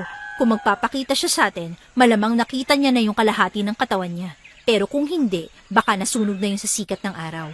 At saka, bakit ba ang dami mong tanong? Lalamon ka na nga lang, magtatanong ka pa. Nag-aalala ka ba dun? Oh, syempre hindi no. Nagtatanong lang naman ako ate. Curious lang, yun lang. Hindi kasi ako makapaniwalang tinago talaga natin. Makikita din niya yun. Malakas ang pang-amoy nila sa mga kaputol na katawan nila, no? Sa bagay, sa amoy pa lang ng katawan niya, kahit malayo pa siya, malalaman na agad niya sa kanya yun. Mabaho eh. Ikaw talaga, Roxanne, umandar talaga yung kabaliwan mo. Siyempre ate, nagmana lang naman ako sa inyo ni kuya eh. Baliw din kaya si kuya. Totoo yan. Kaya nga naging kaibigan namin yan dahil sa parehas kaming may sira ang utak nung nag-aaral pa kami. Saka wag mo na kasing isipin yun. Ang isipin mo kung paano mo natin maililigtas ang buhay natin sa kapahamakan mamaya. Paano natin sila malalabanan na tayo ang mananalo. Tama, 2 na lang silang kalaban natin. Sana naman matapos na agad natin to. Pagod na ako sa kanila eh. Hindi ako sanay na matulog sa labas.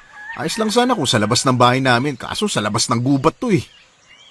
Kahit 2 na lang sila, hindi tayo dapat magpakampante lalo na at sa itsura pa lang nila, halata namang marami na silang karanasan sa paglaban at pagkain ng mga tao. Ibig sabihin, malakas sila. Pero ayos na rin yung ganito na alam natin kung sino ang kalaban natin, hindi ba? Hindi yung tinatakasan natin yung mga aswang. Pero sa bahay ng aswang din pala tayo nang hihingi ng tulong. Ano bang gagawin natin mamaya? Hindi ako sigurado, pero gusto kong makaharap ang isa sa kanila. Dahil hanggat hindi natin nalalaman kung sino ang mananalo at matatalo, hindi na ako mapapakali. Hindi tayo dapat habang buhay na magtatago at tatakas. So ibig mong sabihin lalabas tayo dito para hanapin sila? Oo, alam kong aamuyin at aamuyin nila ang baho natin. Kaya alam kong may makakaharap tayo mamaya. Kung yan ang desisyon mo, maghanda na tayo. Dahil mapapalaban pala tayo mamaya. Doon na naman po tayo, makikipaglaban sa ugly creatures. Grabe, walang katapos ang labanan to. Wala talaga. Kaya kung ako sa'yo, matulog ka ng maaga para may lakas ka mamaya. Mabuti pa nga para hindi ako ma-stress sa pinag-uusapan nyo. Troy, hindi ka ba magpapahinga? Hindi na. Matulog ka muna. Babantayan ko kayo. Hindi pwedeng sabay-sabay tayong matulog. Baka makita nila tayo dito. Okay, ikaw ang bahala. Nag-aalala. What if kayo talaga para sa isa't isa, ha? What if iwan ka namin ng kuya mong mag-isa dito habang natutulog ka, ha? Walang ganyanan, ate. Nagbibiro lang naman ako, eh. Puro kayo away. Sige na, matulog na kayo. May ilang oras na lang kayong natitira bago gumabi. Gisingin mo lang ako kapag may kailangan ka o kung gusto mong magpahinga. Magkatabing natulog sina Mary at Roxanne habang si Troy naman ang nagbabantay sa paligid nila. Bago pa tuluyang magdilim ang kapaligiran, bumangon na si Mary para sa paghahanda nila. Habang nakahiwalay siya sa kasamahan niya, nagulat na lamang siya nang may biglang humila sa kanya at inangat siya sa ere habang sakal-sakal siya. Bitiwan mo ako! Nasasaktan ako! Masasaktan at masasaktan ka talaga sa akin. Pakialamera ka! Ang dami-dami ng kasalanan sa akin! Roxanne! Troy! Tulungan niyo ako! Di ako makahinga! Masarap pa sa pakiramdam habang nakabakon ng mga mahahaba kong kuko sa leeg mo, Mary! Lumalabas ang sariwa mong dugo at dumadaloy sa mga kamay ko. Ang sarap dilaan at sipsipin. Ano ginagawa mo? Huwag mo akong didilaan! Roxanne! Sariwang-sariwa. Huwag mong asahan ang mga kasama mo dahil niligaw ko sila! Walang iya ka! Demonyo ka! Kapag nakawala ako dito, sisiguruhin ko pagbabayaran mo ang pagpapahirap sa akin! Oh, talaga ba? Oh, nakakatakot ka naman. Tigilan mo ang pagpupumiglas dahil kapag ako napikon sa'yo, iuhulog kita dito mula sa taas hanggang sa lupa. Tingnan natin kung hindi mabali ang lahat ng buto mo sa taas ng nilipad ko! At sa tingin mo, natatakot ako? Mas gugustuhin ko pang mamatay sa pagkakahulog dito kesa sa makasama ang kagaya mo dito! Aray! Tigilan mo ang pangangalmot mo sa mukha ko! Wisit ka, babae ka! Kung hindi mo ako ibababa dito, hindi ako titigil sa pagkalmot sa mukha mo!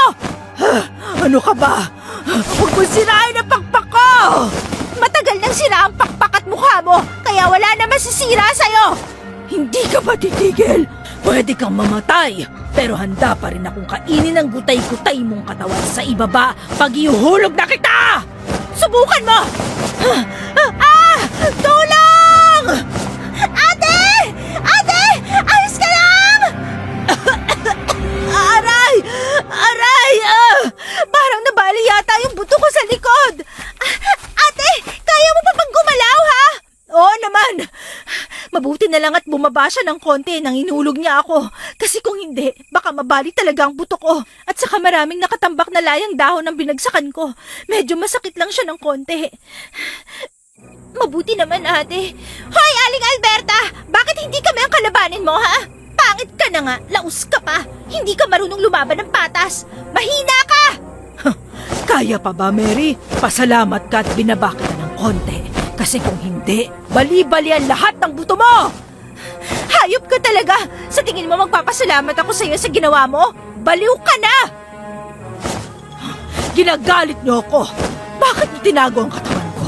Mga wala kayong utang na loob! Dinadamay niyo pa talaga ang katawan ko! Wow! Ano gusto mong gawin namin? Manatili sa bahay niyong bulok, ha? Hindi kami tanga para manatili doon, lalo na at alam naming may masama kayong balak sa amin. At ano ba ka nagagalit mo sa katawan mo, ha? Eh, ang baho nun! Nakakatuwa naman pala. Akala ko tuluyan ko na kayo mapapaikot sa mga palad ko kagaya ng ginagawa namin sa iba pa. Sayang, kung hinintay nyo lang kami, di sana busog na ang tiyan namin. Di sana hindi na kayo nagtatago ngayon! Wala ka na talagang awa at konsensya. Ang mga taong inosente dinadamay mo. Hindi namin kasalanan na napatpat kayo sa lugar namin. Kayo mismo ang naglagay sa sarili nyo sa kapahamakan. At yun ang pinagpapasalamat namin dahil alam naming binuhay kayo para maging pagkain namin. Baliw ka na talaga! Kahit kailan hindi ginawa ang tao para maging pagkain ninyo. Kayo lang talaga nag-iisip ng ganyan, no? Sa bagay, kampon kayo ni Satanas. Hindi na kailangan tanungin yon. Roxanne, ako nang bahala dito. Hanapin mo na ang putol niyang katawan. Lagyan mo ng halamang gamot na nakuha natin kasama ng matinik na sanga ng katmon. Hindi natin pababalikin ang kalahating katawan niya kung sakaling makatakas siya. Ate, paano ka? Susubukan ko siyang labanan. Mag-isa? Hindi ako papayag, ate. Baka mapano ka dito. Wala kang kasama. Ipanalangin mo na lang na makabalik agad si Troy para matulungan ako. At saka, wag mo na akong intindihin. Mag-iingat ka. Sana wag mo makasalubong si Mang Berto. Mas malakas ang manananggal na yon. Alalahanin mo ang sarili mo. Hindi mo kakayanin mag-isa kapag nakaharap mo ang isang yun. Sigurado ka na ba sa plano mo, ate, ha? Oo. Pangako, magiging maayos ako dito. Susugurin ko siya at ikaw sa likod ka dumaan para hindi kanya mapansin. Gawin mo ang inuutos ko sa'yo, Roxanne. Okay na. Sige na, naintindihan ko, ate. O ano? Nagpapaalam na ba kayo sa isa't isa? Parang seryosong pinag-uusapan nyo, ah. Alam mo, hindi ka lang masamang aswang. Isa ka ring matandang tsismosa. Anong pakialam mo sa pinag-uusapan namin, ha? At bakit kami magpapaalam sa isa't isa kung alam namin na ikaw ang babagsak sa lupa ngayong gabi, ha? Masyado kang tiwala sa sarili mo, Mary. Bakit hindi natin simulan para magkaalaman na, ha? Roxanne, alis na! Mabilis na sumugod si Mary kay Aling Alberta, dala ang kanyang patalim. Sinubukan niyang patamahan ito, pero masyadong maliksi ang manananggal, kaya mabilis nang ito nakaiwas at lumipad papalayo sa kanya. Ano na, Mary? Nasaan ang pinagyayabang mo, ha? Bakit puro sugat na ata ang nasa katawan mo? Akala ko ba kaya mo ko? Tuso ka.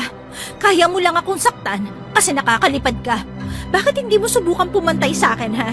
Nagiging ganyan ka kayabang dahil alam mong lugi ako sa pakpak mo. Hindi ako ganun katanga para agawin ang nais mo. Hindi ko kasalanan kung mahina ka. Tanggapin mo kasi ang katotohanan na dito ka na mamamatay kasama ang kasamahan mo! Puro ka salita. Kung alam mo palang mahina ako, bakit hindi mo tuluyang patayin ako, ha? Puro ka satsat. Wala ka sa gawa. Aba, hinahamon mo talaga ako. Sige, pagbibigyan kita sa hiling mo! Napapikit si Mary nang kalmutin ng aswang ang kaliwang braso niya. Halos mahilo siya pero hindi pa nakontento ang manananggal at malakas siyang itinulak dahilan para tumilapon siya sa malaking puno. Lumapit pa ang manananggal at marahas siyang sinakal. Akala ni Mary na yun na ang kanyang katapusan. Pero laking gulat niya nang napaungol sa sakit si Aling Alberta matapos itong tamaan ng panyawan sa katawan. Ah! Ang sakit! Ang pakpak ko, ha? Pakialamero! Tigilan mo na kami, Aling Alberta! Tigilan mo na yung kasamaan mo! At sino ka para utusan ako, ha? Pagbabayaran mo ang pananakit mo sa akin! Mali ka! Ikaw ang magbabayad! Pagbabayaran mong ginawa mong pananakit at pagpatay sa mga inosenteng tao! Hindi kami titigil hanggat hindi nyo pinagbabayaran ang lahat ng kasamaan nyo! Ah! Nasunog ang pakpak ko! Ah! Mabuti nga sa'yo! Mary, kaya mo pa ba?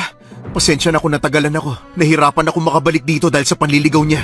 Nasa pala ang kapatid ko? Hindi ko na napansin si Roxanne. Nakabalik ba siya? Nahihilo ako pero kaya ko pa. Si Roxanne naman, inutusan kong lagyan ng pananggalang ang katawan ng manananggal para hindi na makabalik. Nanghihina ka na. Ako na munang bahala sa kanya. Kakalabanin ko siya. Hindi pwede. Kailangan natin siya pagtulungan. Malakas sa tuso siya, Troy. Kayang-kaya niya tayong paikutin at paglaruan sa mga galaw niya. Pero nanghihina ka pa. Baka hindi mo kayanin. Hindi pwedeng may masawi sa atin kahit isa ngayon. Ayos lang talaga ako. Konting dugo lang naman ang nawala sa akin. Mag-iingat na ulit ako sa susunod. Nandito ka naman eh. May kasama na ako. Magtulungan tayong muli na matalo siya nang hindi masaktan ng bawat isa sa atin. Protektahan natin ang isa't isa. O sige, huwag ka masyadong lalapit sa kanya para hindi ka niya masaktan. Lalo na at parang ikaw ang pinagbubuhusan niya ng galit. Hindi ko alam kung bakit gustong-gusto niya ang dugo ko. Nakakabwisit na yung matandang gurang na yan. Ano nang plano mo? Dala mo pa ang ibang panlaban natin, di ba? Akin na, hahagisan ko siya ng panyawan. At kapag natamaan ko siya, magiging mababa ang lipad niya. Subukan mo agad na talunin ang distansya ng lipad niya at hampasin mo ng matinik na katmon. Okay, nakuha ko na. Gawin na natin. Habang galit na galit at namimilipit sa sakit si Aling Alberta, hindi na nagsayang ng oras si Mary. Mabilis niyang hinagisan ang manananggal nang makahiya na binubunot pa niya sa lupa. Naiwasan ng aswang ang ibinato ni Mary at galit siyang sinugod. Pero napatigil ang aswang dahil patuloy pa rin siyang pinagbabato ni Mary. Mabilis namang hinampas ni Troy ang aswang ng matinik na sanga ng katmon dahilan ng pagkapunit ng pakpak nito. Sigaw ng sigaw sa sakit ang manananggal. Dahil sa galit ni Mary, pinulot niya ang kanyang patalim at itinarak sa dibdib ng aswang dahilan ng pagkamatay ng halimaw. Ayos! Nagawa natin! Wala na si Aling Alberta. Wala nang isa sa pinakamalaking kalaban natin. Oo nga, pero parang suko na ang katawan ko. Magpahinga ka muna saglit. Hintayin na natin si Roxanne na makabalik dito. Sana naman hindi siya naligaw. Hindi yan. Puro reklamo lang ang ginagawa ng babaeng yun, pero alam ko mabilis gumana ang utak nun. Kayang-kaya na ng sarili niya. Malaking tiwala ko sa kapatid mo, Troy. Saka, hindi ko naman uutusan yun kung alam ko mapapahamak siya. Ate! Kuya! Nasaan na kayo? O, diba? Nandito na ang hinihintay nating dalaga. Nandito kami, Roxanne. OMG! Nandito lang pala kayo. Nakakapagod tumakbo, grabe. Mabuti na lang at nagawa kong pinapagawa mo, ate. Teka, nasa na pala ang bruhang aswang na yun? Hindi pa ako nakakagati sa kanya eh. Wala na siya, Roxanne. Napatay na natin siya. Talaga? Mabuti naman. Napagod pa naman akong hanapin ang kaputol ng katawan niya malapit sa bahay nila. Mabuti naman at hindi mo nakasalubong yung asawa niya. Mabuti nga hindi eh. Paano mo pala nalaman kung saan nilagay ni Aling Alberta ang katawan niya? Ang bilis mong mahanap eh. Sa pagkataranta mo kanina, takbo ka lang ng takbo at hindi ka na nagtanong sa akin kung saan ka pupunta. Ang galing mo, Roxanne. Siyempre naman ate, para namang wala kang tiwala sa akin eh. Ako na to oh. Hindi, joke lang.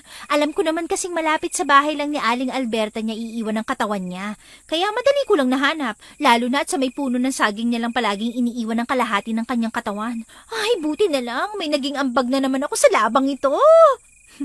Isa na lang ang poproblemahin natin. Ang asawa ni Aling Alberta na si Mang Berto. Mahihirapan tayong tatlo na labanan siya, lalo na malaki siya at malakas. Kahit na magtulungan tayong tatlo, hindi pa rin tayo mananalo. Hindi ko naman minamalit ang lakas natin pero baguhan lang tayo sa labang ito.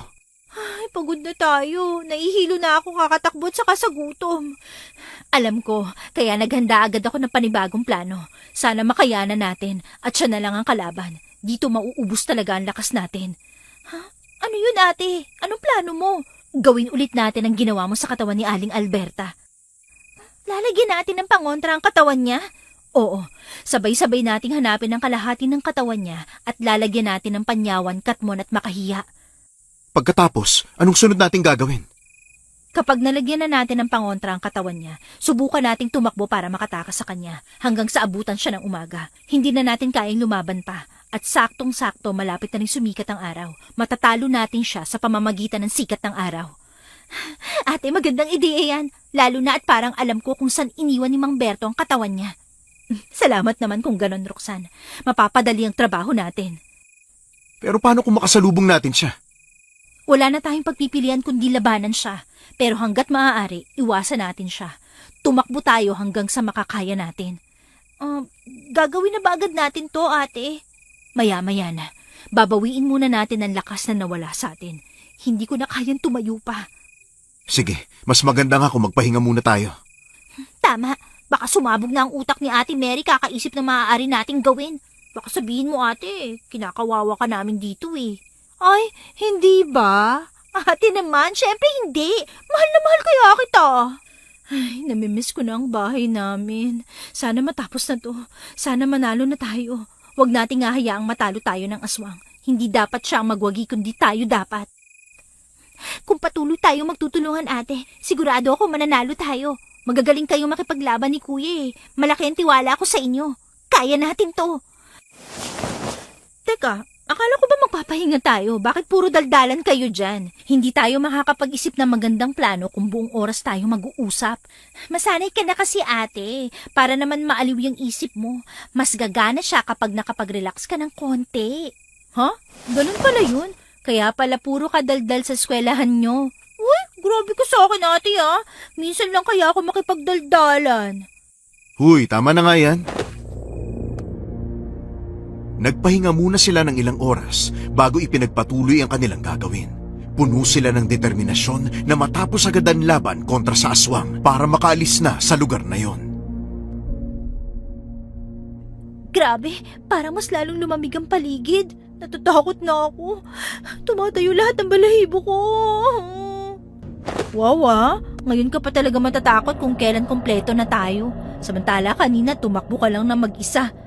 Hoy ate, natatakot kaya ako kanina. Hindi lang halata. Kahit pinangungunahan ako ng nervyos sa takot, mas inisip ko na baka masaktan ka kapag hindi kita agad binalikan.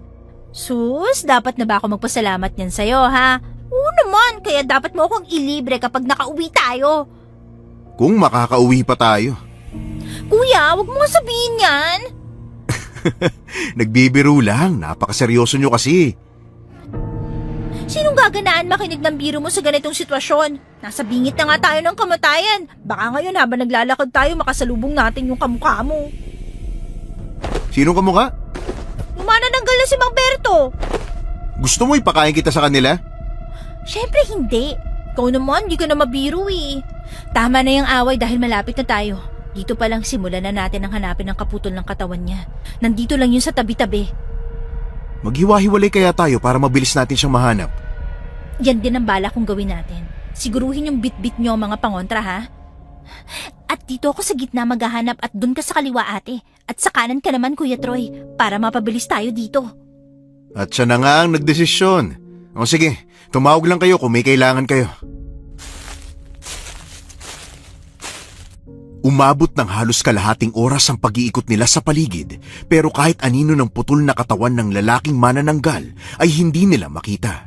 Hanggang sa maisipan nilang magsama-sama na lang ulit para protektahan ang bawat isa.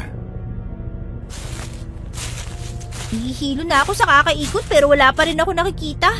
Pati sa pinaghihinalaan kong lugar wala rin. Sa pwesto ko wala rin. Tiningnan ko yung mga puno ng saging at mga damuhan pero wala pa rin ako nakita. Mukhang tinago niya na maigi ang katawan niya para hindi natin tumakita.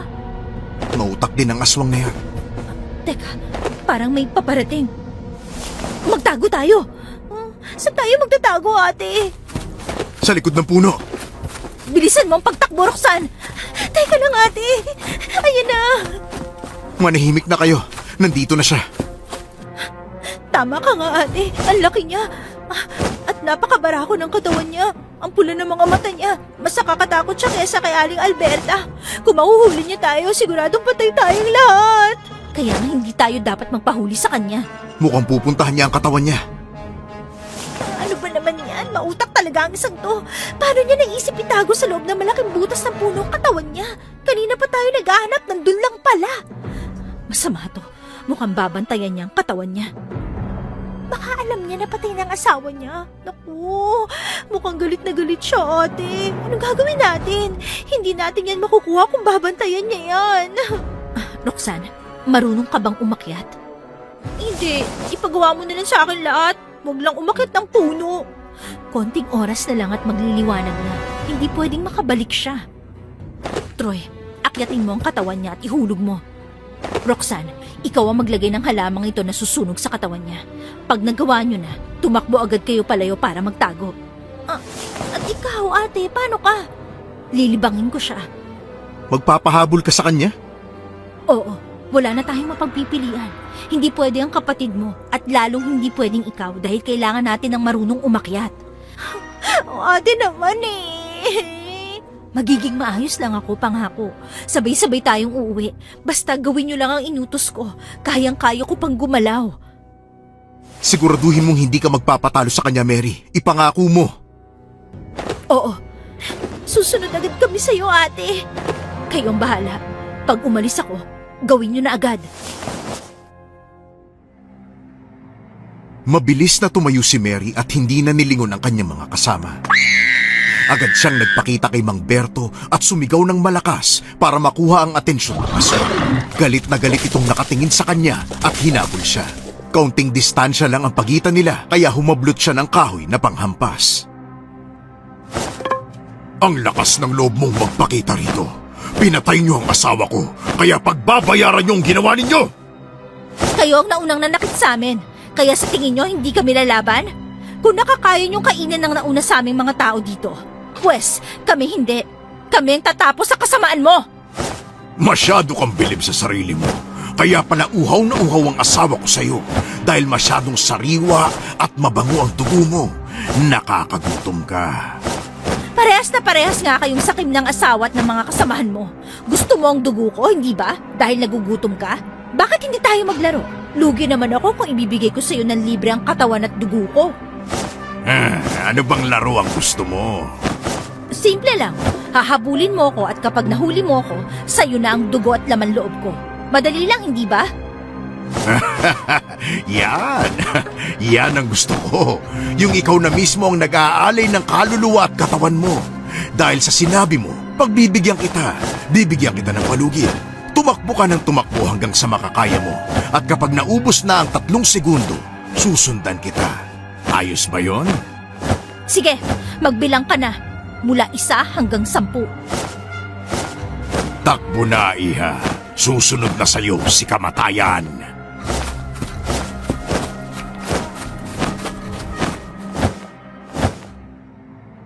Nagsimula nang magbilang ang aswang. Pero hindi pa nga natatapos ang bilang nito, agad na siyang sinundan. Dahil sa bilis nitong lumipad, agad niyang naabutan si Mary. Napadaing ng malakas si Mary nang mapasubsob siya sa lupa matapos hampasin ni Berto gamit ang malaki nitong pakpak. Pakiramdam ni Mary ay nagkasugat ang kanyang likod dahil sa talim ng dulo ng pakpak ng aswang na sumagi sa kanyang balat.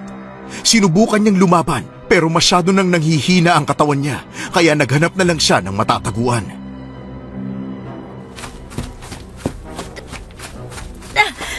Tuso ka talaga! Hindi ka makapaghintay! Sumugod ka kaagad! Pasensya na, iha. Gutom na kasi ako eh. Ngayon na nahuli na kita, akin ka na. Sa tingin mo, magwawagi ang kagaya mo? Oo naman. Kukunin ko nga ang mga laman loob mo. Ikaw na mismo ang nagsabi nito na kapag nahuli kita, sa akin ka na. At masyado kang uto-uto. Totoo nga sinabi nila na walang silbi ang lakas mo kung mautak ang kalaban mo. Wala ka ng pag-asang mabuhay. Ano bang pinagsasasabi mo dyan? Hindi ko na nagugustuhan ang tapas ng dila mo. Dapat ka nang manahimik. Hinablot siya ng aswang pero nagpumiglas si Mary. Bumaon sa kanyang braso ang matutulis na kuko ng aswang. Pagkatapos ay marahas siyang hinila nito at inilipat sa ere. Inakala ni Mary na mauubusan na siya ng hininga, pero napangiti siya nang unti-unting nagliliwanag ang paligid. Gulat at magkahalong takot ang nakita niya sa mukha ni Mang Berto. Mabilis siya nitong binitawan. Mabuti na lang at mababa lang ang nilipad nila, kaya hindi siya napilayan ng bumagsak sa lupa.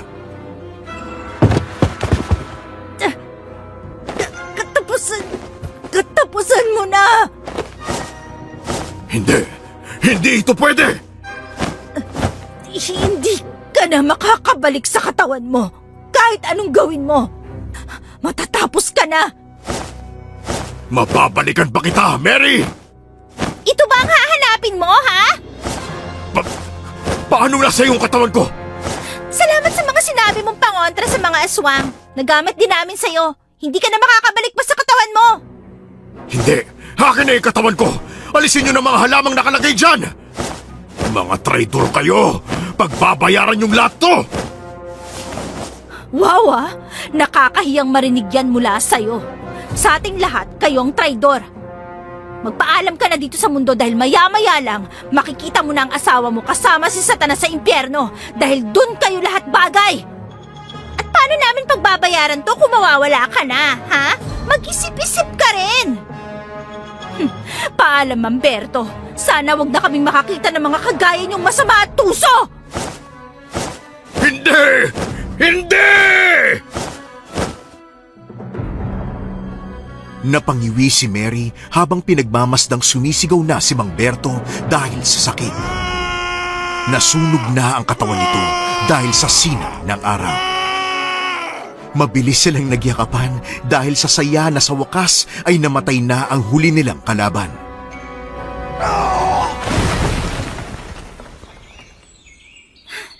Finally, makakaalis na rin tayo, ate! Gusto ko nang umuwi! Ako rin, Roxanne. Gusto ko nang umuwi. Kaya niyo pa bang maglakad? Pupuntahan pa natin ang kotse. Uuwi na tayo. Wala nang sasagabal sa atin. Kaya ko pa, kuya. Kaso si Ate Mary parang hindi na. Sobrang pagod na siya. Parang ihimatayin na eh. Kakargahin na lang kita, Mary. Troy, kaya mo pa ba? Oo naman, halika na.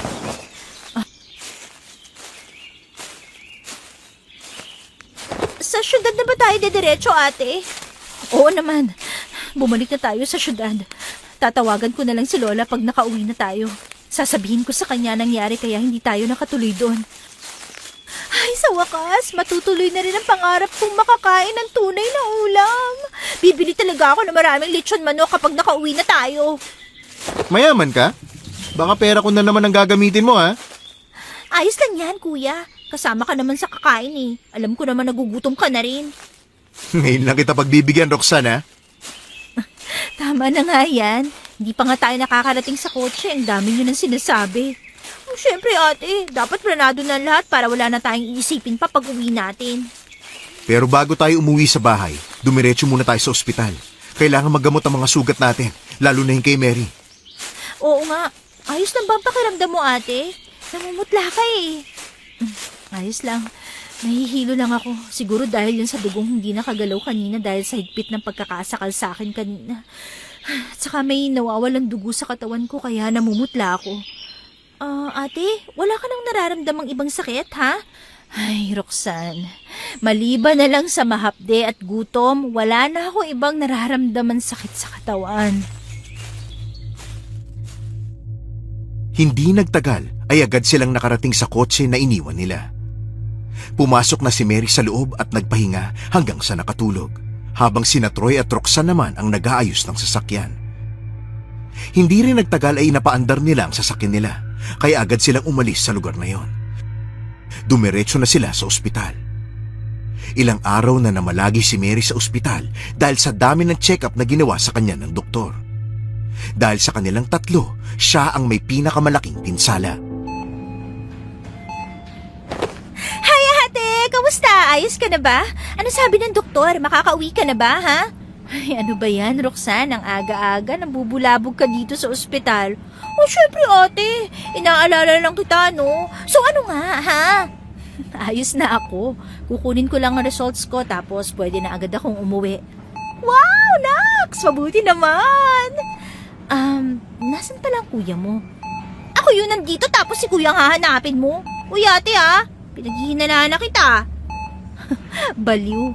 Nangako kasi sa akin yun na bibilhan niya ako ng masarap na pagkain kapag bumisita siya dito sa ospital. Kaya hinanap ko.